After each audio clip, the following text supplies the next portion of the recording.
My name is Phillip Williamson. I was born in East Texas, in a small town called Wilkes Point, Texas. My father's name was Fred D. Williamson. My mother's name was Floyd Luverta Williamson. My father was originally from Mobile, Alabama. My mother, Alto, Texas. And they migrated to Texas from those two states.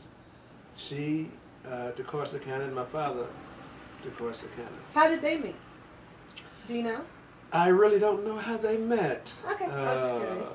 I knew it had to be on a Sunday at some country affair, you know. That's about the size of it. My father, his father's name was Fred Douglas Williamson.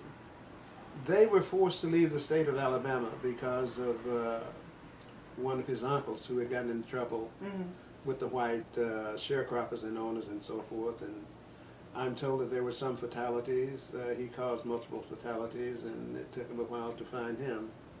And of course, he was hanged. He was hanged? Yeah.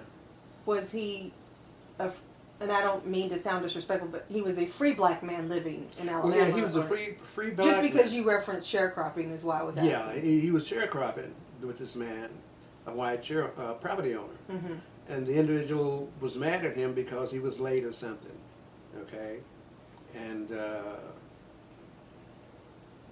he killed the man because he was attacked. And that's how it all started with the family. He was defending himself. Yeah, defending himself. That's how the family had to leave Mobile, Alabama.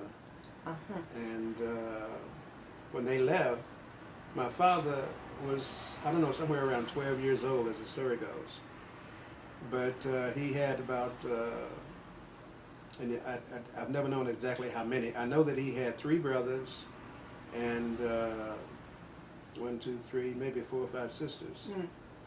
And they all left because of the Williamson name.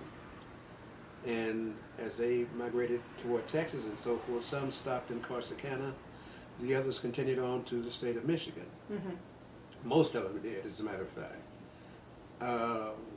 There they changed the names from Williamson to Williams. And that caused a lot of problems when we were trying to establish heresy and so forth, you know. Because we never knew if this person was a Williams or Williamson originally or whatever. They never really talked about it, as a matter of fact. They wouldn't talk about it until many years later. They settled here in Texas, when I say here. My father, Wilkes Point, the brother next to him, and Tyler, and the others traveled on northward. But your father, of course, kept the name Williamson. My father kept the name Williamson, yes. And like I say, he married Floyd Williamson. And of that, Floyd, who was my mother, okay? So I have 2 brothers and 4 sisters. My brother, I assume you want his name, right? Fred Williamson Jr. Sure, as much as you... My brother, Fred Williamson Jr., who also stayed here in Dallas. He's now deceased. My sister Florence, she married, stayed in Wilkes Point for a while, and then came to Dallas, and then back to Wilkes Point, and so forth and so on. But I stayed there in Wilkes Point until I graduated high school. And when I graduated high school, the job market was not good. It was not just there, but any place for a black male especially, you know, just out of high school. There were openings, but the openings were either janitorial or kitchen work or whatever, you know. And not that I thought I was so good, because I didn't have a penny in my pocket. I just said, I'm not going to do that. You wanted to better yourself. Yeah. Absolutely. So my way out, since I couldn't go to college or anything, was to go into the military, which I did. That's right. And how did you serve in the military? And for how long? And I served 21 years in the military. I heard you had a very interesting story about that. Yeah. Well, I mean, not a story, but just stories with respect to your military service time. Yeah, 21 years is a long time. It's a long time. So something had to be happening right. Absolutely. You know? So I went in. and was first stationed at Fort Carson, Colorado. And what year was this, if you don't Basic mind? training, that was in 1958. 1958. And I went through basic training there, and I volunteered for the Military Police Corps. So after leaving Fort Carson, Colorado, I went to Fort Godian, Georgia for military police training. And what made you want to go towards that avenue? Just curiosity? You know, as a kid, I was always fascinated by police for some reason or another, you know. And standing from afar, you know, they're up there and they see what's going on, they're talking about it, and I don't know what they're talking about or what happened or anything. It was curiosity, you know. So I decided that I would do that. Okay. Graduated from school, military police school, and my next assignment, which scared me, was Korea. That was the first place I went to after training. Wow. Korea.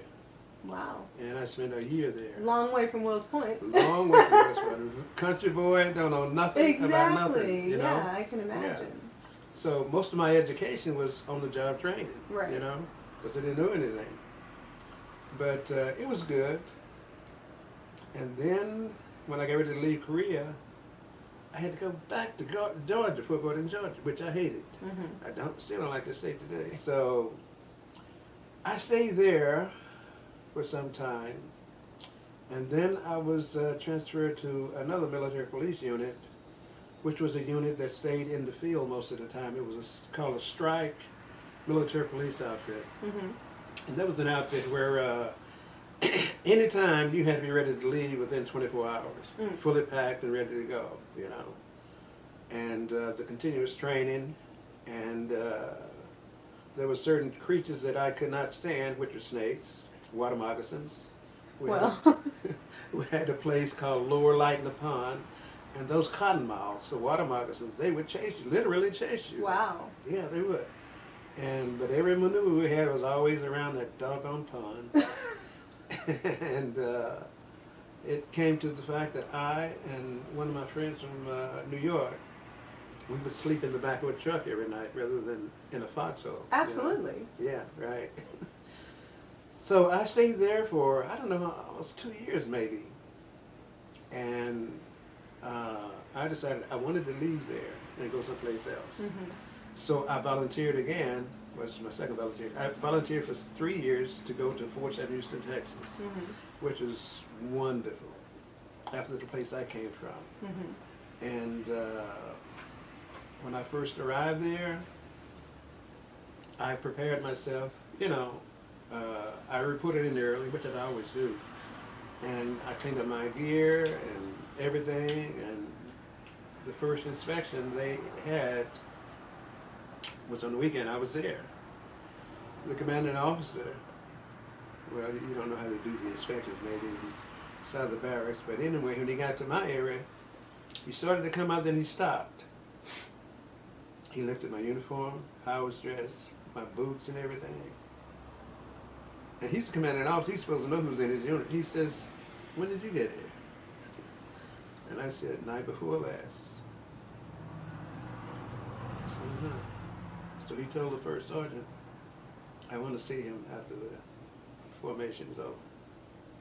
I went in and he said, "I am so impressed, you know. You're the cleanest military policeman I've ever seen." I said, "Well, thank you, you know." Well, after that, I more or less had control of everything. I became what was called a desk clerk first, and that's where everything that's happening out there has to come through me, the desk clerk, you know. And I've got to type up a journal and everything, you know, about what happened the night before, who went to jail, who did this and who did that. So this is an important position in the Army. Had anyone, to your knowledge, someone like you, if you will, ever held that position? Do you know? That was in 1959, 60, I think, and no. I'm just curious. I asked not that. Not at that post. That's what I'm asking. Is like, because did you feel any sort of way about it, or did others feel any sort of kind of way about it that you held that position? if they didn't enforce it, because I never had a problem with anyone, but the thing of it is, a lot of my friends, very good friends, none of them wanted to stand beside me in formation. And why is that? Because I was clean, you know. Oh, so clean. You made everybody else look messy. So they didn't want to stand beside me. So it got to the point whereas they would have the formation before, you know, guys going on patrol and things like that. Right. They would just say, Williamson, and I'd leave, and I'd go, I was off. I could do anything I wanted to do. Right. You know? You'd establish yourself. Yeah, so I was soldier of the quarter, soldier of the month, and things like that, you know. Those pictures, I can't see that they're here because a lot of pictures are missing. But I think you've seen it and didn't know exactly what it is. There's a newspaper article, too, somewhere. So, after desk clerk, I worked with the desk sergeant. He was my supervisor, desk sergeant. And then after he transferred and left, I moved over to his position, okay? And I stayed there at that unit, which is in San Antonio, until sometime, I think it was in 1961 or 2, during the Bay of Pigs type thing. No, it was something else that was going on worldwide. But anyway, I was transferred to Germany, and now I know what it was. It was German, they were airlifting supplies and coal and everything to the Germans for the winter over there, and I can't even think of the operation it was. But I went to Germany, Mannheim, Germany, whereas I spent about 4 years there. But to back up a little bit, when I got to Germany, I really didn't like it because they took me away from my dream post, you know. But after about 6 months there, I came to really like the place. I like to go back right now, really. Again, I ended up on the desk as desk sergeant. They made me an acting corporal, you know, so that I'd have some authority. You know? Right. So I got that position and then became the desk sergeant. And there was a unit which I was not familiar with at the time. I was just totally ignorant of what they were doing. I knew they were guys that walked around in civilian clothes all the time with a 38 on their hip and so forth. And finally, one duty night, one guy named Andre C.R. Fair, who was an Austrian, I knew he had a thick accent, you know. He said, I think you should apply for the Army Criminal Investigation Division. And I'm saying, really, you know? And he said, yeah, what you need to do is to start getting an application together for a background check and all those things, you know?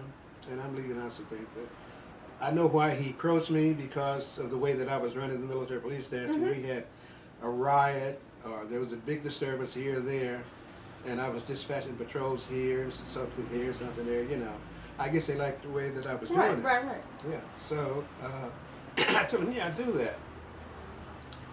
And it took a while because I had to also have at least a year's college, and I didn't have any college. So I had to go to the Army Education Center and to work toward that. And the way that I got those credits that I needed, I hurriedly would take, I would challenge college courses.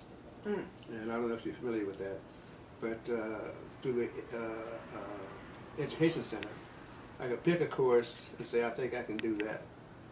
They get the test and so forth in for me. I take the test, send it back in, and it was a yea or nay. And that's the way I got to college. A lot of people don't know that. But that's the way I got to college, because I challenged it, you know. Said, hey, I've been out here in the world long enough now to know A from B and Z, so I think I can do it. So that worked out quite well. When after the 4 years after I got ready to leave Germany, he told me, this man, C.R. Fair, he was a chief criminal investigator. He was stationed right there in Washington, D.C. and so forth. And he told me, he says, well, you got your application together, but you can't send it in now. And this was in 1964. He said, I tell you why. He says, because the Commandant General of the Military Police Corps has his quota of black investigators. Has his quota of Yeah, black has his quota. Ah. Now, all that time, I only knew one black guy that was in the unit there in Germany. His name was Albright. I'll never forget. He was the only black guy. And that the guy that met the quota. You know? Ah, very small quota. I see. Yeah, so Mr. Fair told me, he says, well, just keep your application up to date and I'll let you know when to turn it in. Now, I took that lightly, very lightly, really, you know. So I said, yeah, okay. Well, And if there's such a small quota, I would imagine you weren't sitting there holding your breath about it. Right. One chance and... Yeah, I continued to operate as a military policeman, but everywhere I went, because of my service in Germany, I ended up at the military police desk or as a patrol supervisor or something, you know. And 4 years later, I'd almost forgotten about it. 4 years later, I'll never forget it. One Saturday morning, he called me in Killeen, Texas, and he always called me Willie. Willie, you got your application ready? I said, yeah, I got it. He said, send it in. 4 years later. Mm-hmm. He said, because that general is now in deep trouble, and he no longer commands the military police school, you know?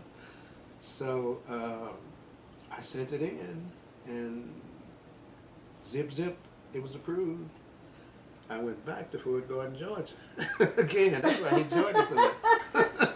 Back to Fort Gordon, to to criminal investigation school, which was very, very in-depth, cameras and taking soil samples, all kind of things. You know, it's very interesting about it because I was told when I was approved to go to that school, the old investigators told me, says, you're going to have a hard time. And he said, you're going to have a hard time because what they're going to teach you in that school is not what you really do out here. And I thought, now I can forget what I do out here and go with school. Didn't work out that way. There was a couple of things that I had a problem with.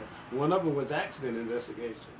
I had a problem with that. And the other one, I don't remember exactly what it was. But they taught us, and I don't know, I say they, and I don't know how they do it now, is if you were the only investigator there, how to process the entire crime scene. You take your own pictures, you take your own measurements, you just did everything. You knew how to do it all. And then at the end of the course, you got an exam.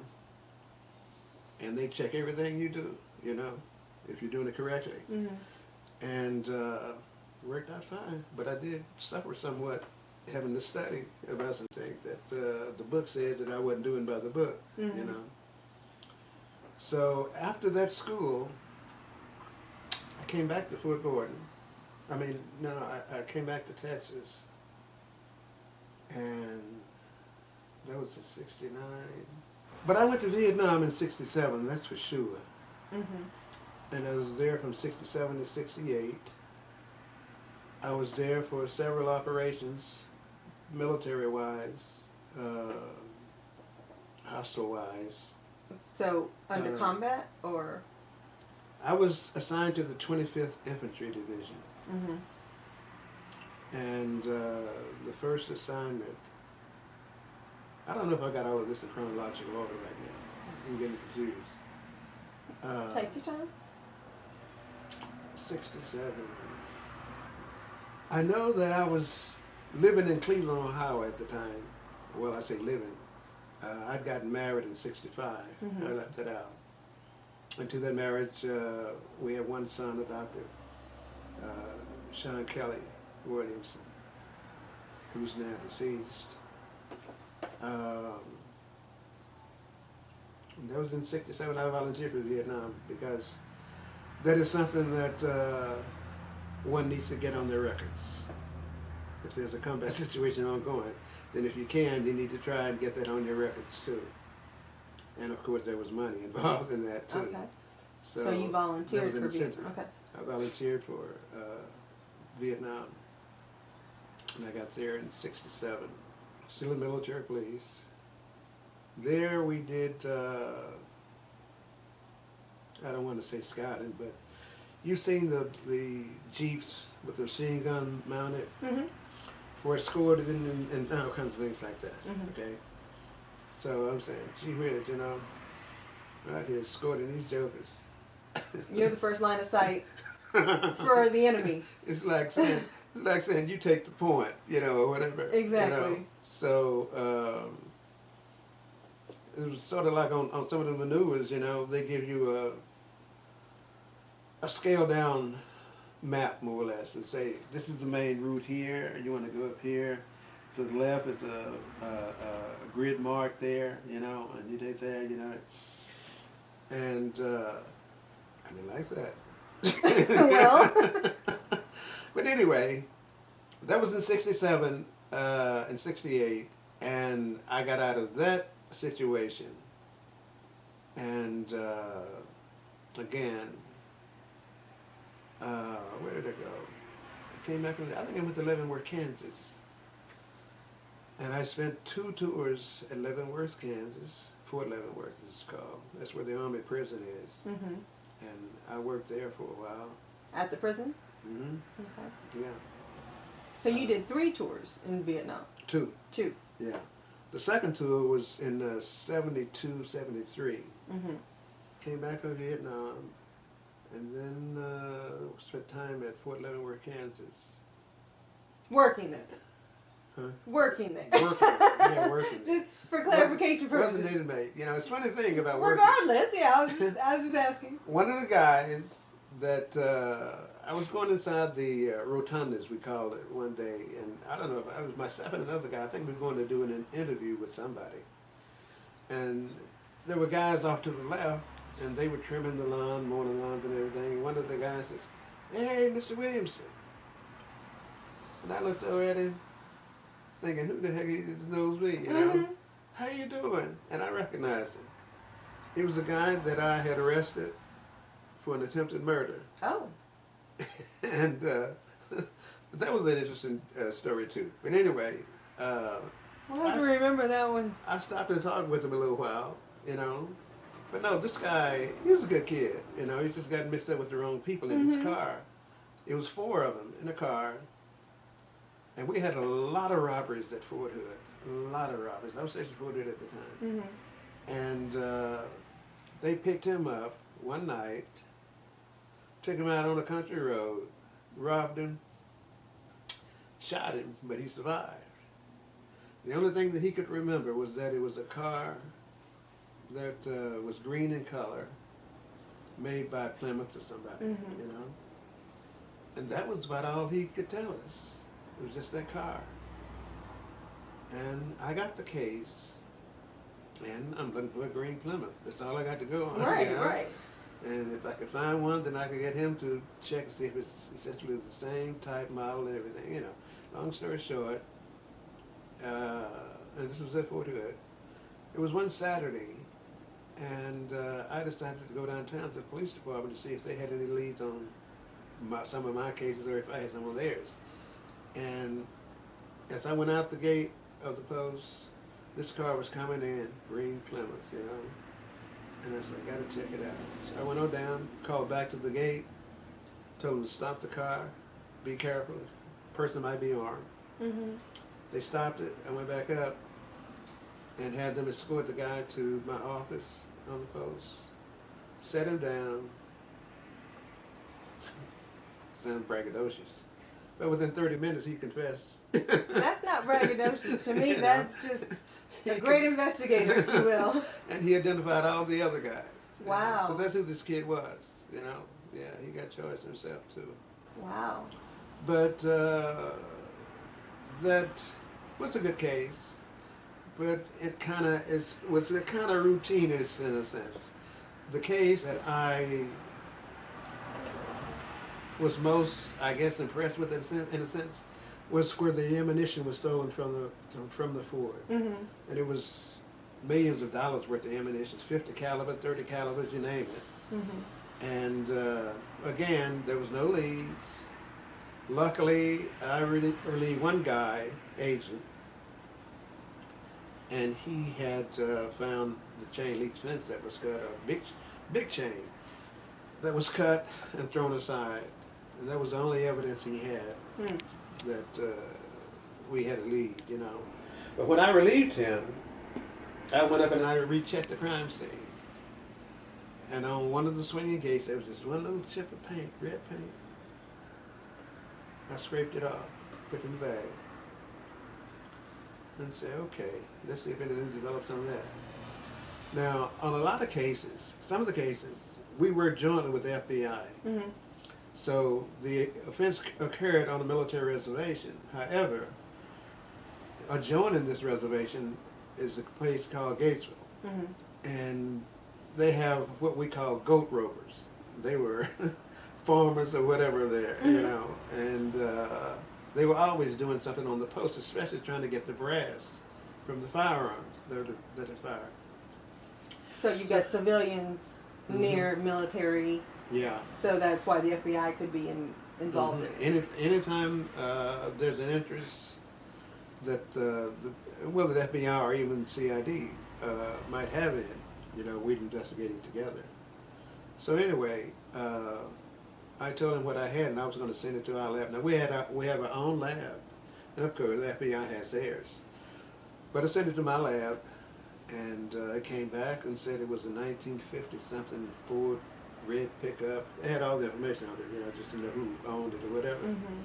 So then I knew that the next thing to do was to find the person that owned a car like that. And you're on the hunt for another vehicle. And I found it. I found it and found the place where he had sold the brass in Waco, Texas, you know, and all that stuff and everything, you know. Now that case, the reason I still remember that case is because it was a congressional inquiry about it. Wow. Now this was during the period when Jane Fonda, the actress, and all the demonstrations were going on at military facilities and things like that because of the Vietnam War and so forth. You know? But yeah, there were congressional inquiry done, and they came down to the post, and the officer that was in charge of that ammunition depot was fired, and all kinds of stuff, you know. But that's the thing that I remember most about the field that I was in, because you start with nothing and end up with a very positive ending, you know. It was good. It was a good police work. So I spent the 21 years in the military. I came out and started job searching. But I only looked for maybe 2 weeks. A guy at the Hilton, I think it's still called the Hilton, needed a security director at some good money. He offered me the job and said, I have one question. I said, what's that? He said, will you trim your beard? And I said, no, you know, I wore this beard most of my military service, and I get out, and you're going to ask me if I trim my beard. I said, no, I'm not going to trim my beard. You know? He told me, he says, well, you know, the job is yours. Just, because I told him I think about it. And that same weekend, newspaper came out, Dallas County Hospital District looking for retired police officers and with similar experience and whatever, paying much less money. I'm serious. And at that time, I was married to Patricia. And I talked to her about it, and I said, well, the thing with it is, this is a job that I want. I need to be happy in the job that I'm doing, because I know a little bit about this hotel security stuff, and I'm not a politician and all this other junk, you know. So, and that's even before I was interviewed. But I get to the interview point at Parkland, and the guy that was had been hired just before me was a guy, the first black police officer in Dallas, Texas. First black police officers. So we talked a little bit, and I walked out of there with that job, which was very, very rewarding. I retired from the military August of 1979, and the following year, I was became employed at Dallas County Hospital District at Parkland. And during that 10 years, I spent 20 years there. I worked in the business office all of that time, which was supervising patient administrations and classifications and things like that.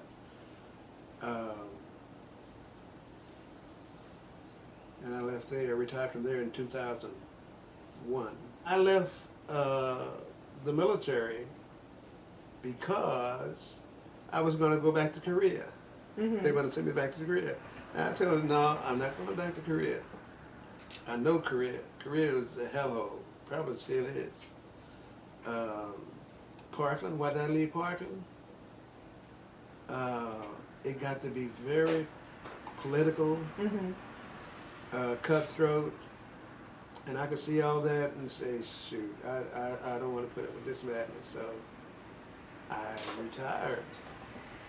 And it was just as if a fog had been lifted, you know, because of all the things that they were doing and still are doing. It's just, it's crazy. I remember, you know, the first year we met, I was of course 16. I remember one of the stories you told me, because when I came here I was already pregnant with Bryce, and you would tell me little stories about Parkland, which at the time you were still working. But I remember you telling me a story how you said there was a young child, I can't recall if you said boy or girl, that had been brought in to Parkland, and your job was to do these investigations, and that the child had hit themselves on or fallen against the coffee table or something, and the child was very young, and all the child could say, your exact words were, the child said, "Mommy or Daddy," I can't recall which, you said, "hit me," and I hit the table, and that's why they had the cut in their head. And I remember you telling me, now most investigators or most, you know, field officers or whatever would automatically say abuse and do this, but that you delved into it further and found out that yes, they spanked the child, but the child tripped or something else happened, and forcing the child, you know, just the, you know, the movement forced the child, and they hit the coffee table, and it was purely accidental. Or these parents could have lost their child. Yeah, that's right. Based on that, and I remember that story because I was just like, I admired that, going, you know, anybody else could have just said, well, this is what happened. Right, and you wanted to discuss it and just tell me, you know, how, no, I want to get to the root of it. It's not just so black and white. Yeah, that's the worst thing about police officers. You know, they take a lot of, hey, my stepson is a victim of them police officers. You know, really. They will do, they don't care about a person's future life or anything. They just don't care. Right. All of these shootings of black guys and so forth, every time I see just a little bit of what they're showing, that joker's at fault. He's at fault. As simple as that. But no, they get no bail and all this other stuff. Right. Yeah, they sure do. So that's what I'm saying. If you can, I have nothing but respect for someone who wants to get in there and actually find out, investigate, and really find out what happened. Yeah. What, you know, there's his, hers, and the truth. That's right. That's right. It's a shame. One area I had put in there, 1981, I met Cornell Harris. Well, that's kind of important. Williamson. Huh? That's kind of important. Very important. And her son, Che. There was a relationship, close relationship, and resulting in marriage between Cornell and Phillip Williamson. And out of that union, there were 2 children born, in addition to Che and Arona.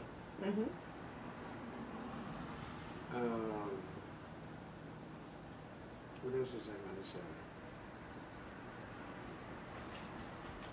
And that union still exists today, really. I mean, it's true, you know. It was great. And it's still great, you know. Yeah. What's their actual relationship to each other? Yeah. Che and Arona? Their relationship to each other? Yeah, that's what he's asking. Well, they're cousins, really. They're actual cousins. Yet they've always presented themselves as brother and sister. Yeah. Because As with Courtney. You know, my daughter Courtney is the mother of 4 boys and 1 girl.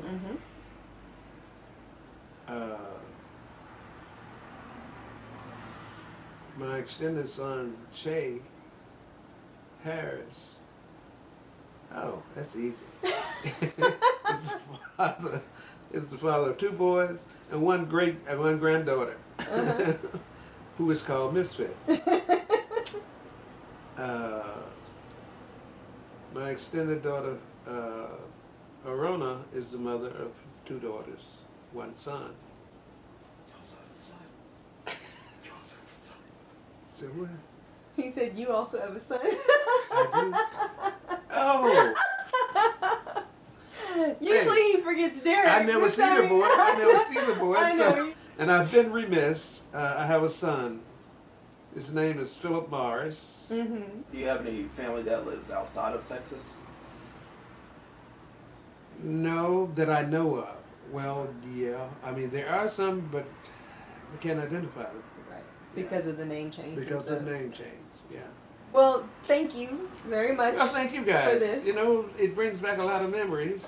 And like I say, I hope more good than bad. if anyone ever needed verification of anything, my 214, so far as my medals, and I don't even know which medals I have. Well, we're gonna pick a Yes. date on that one because I think they should be Updated. carefully placed. You never seen my uniform, have you? No, sir.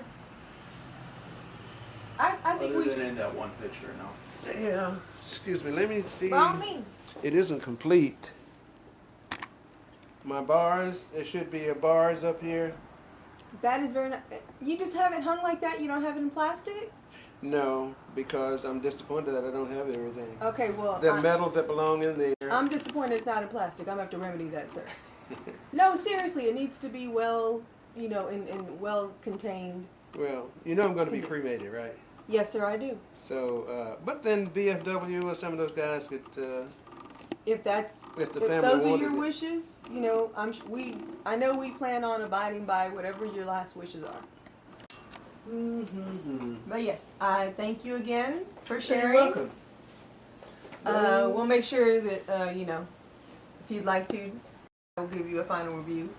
If you'd like Okay, something that would be nice. for yourself. Yeah. But like I said, I know Che wanted to do this, and I don't know Mhm. why he didn't think about doing it on his phone, but I can also appreciate it would have probably cut off after so much time or whatever. So Yeah. that's why I was like, hey, I know he has a camera that we can do this, you know, Mhm. and everything will be whatever.